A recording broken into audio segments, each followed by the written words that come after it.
ఇన్ని ఉన్నాయి అని అనుకుంటున్నారా? వచ్చేదంతా సమ్మర్ సీజన్ కదా, సో నేను డ్రెస్సెస్ స్టిచ్ చేయించుకుందామని మీషో నుంచి నేను కాటన్ ఫ్యాబ్రిక్స్ తీసుకున్నాను. సో ఎలా ఉన్నాయో మీరు కూడా చూసేయండి. వచ్చేసి ఈ ఆరెంజ్ కలర్ బాగా ట్రెండ్ అవుతుంది కదా ఇప్పుడు. అయితే 2 మీటర్స్ 2.5 మీటర్స్ అలా ఉంది అరౌండ్, కానీ చాలా బాగుంది. ఫ్యాబ్రిక్ కూడా చాలా ప్యూర్ కాటన్ వచ్చింది ఇదైతే. దీంతో అయితే నేను ఫ్రాక్ స్టిచ్ చేయించుకుందాము అని అనుకుంటున్నాను. మీరు కూడా చూడండి దగ్గర నుంచి. చాలా నెక్స్ట్ వచ్చేసి ఇది నేను కుర్తీ కింద స్టిచ్ చేద్దాము అని అనుకుంటున్నాను. ప్యాటర్న్ నెక్ దగ్గర ఇలా ప్యాటర్న్ పెట్టించుకుని హై నెక్ పెట్టించుకుని అని అనుకుంటున్నాను. సో దీనికి ఇలా లీఫ్ ప్యాటర్న్ వచ్చింది. ఈ కలర్ ప్యాంట్ అయితే బాగా సెట్ అవుతుంది అని అనుకుంటున్నా. ఇది ప్యాంట్ విత్ టాప్ ఇలాగే ఇచ్చారండి. మామూలుగా వేరే వేరేగా ఏమి తీసుకోలేదు, రెండు ఒకటే.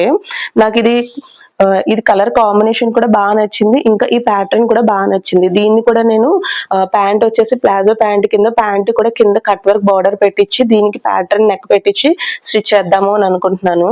సో నేను ఈ డ్రెస్సెస్ అన్ని ఎలా స్టిచ్ చేయించుకున్నానో కూడా, ఆఫ్టర్ ఎలా ఉన్నాయో కూడా మీకు కావాలి అని అనుకుంటే కింద కమెంట్స్ చేయండి. ఆఫ్టర్ కూడా ఎలా ఉన్నాయో పెడతాను నేను స్టిచ్ చేయించుకున్న తర్వాత.